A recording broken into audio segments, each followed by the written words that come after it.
The port city of Kherson has become the latest flashpoint in Russia's invasion of Ukraine as the crisis enters its second week.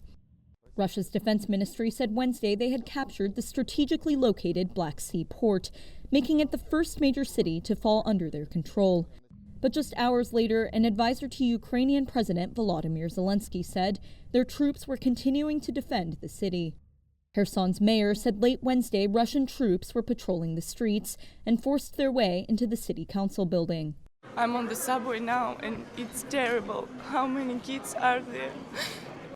Meanwhile, in Ukraine's capital, Kyiv, thousands of residents have continued sheltering in metro stations, away from Russian missile and rocket attacks.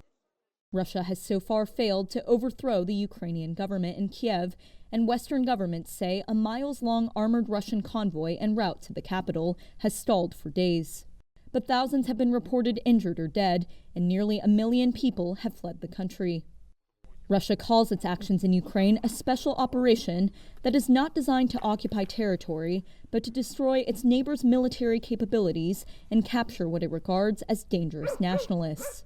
As international sanctions on Russia continue to build and companies from Apple to Boeing pull out of the country, Western powers fear Moscow may resort to far more violent tactics out of frustration with the stalled invasion.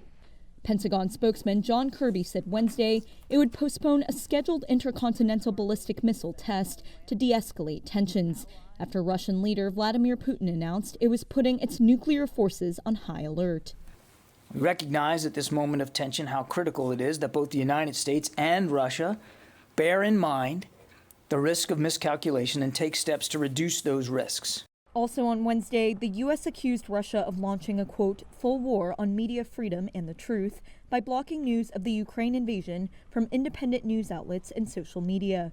Diplomatic attempts at resolving the crisis have failed so far.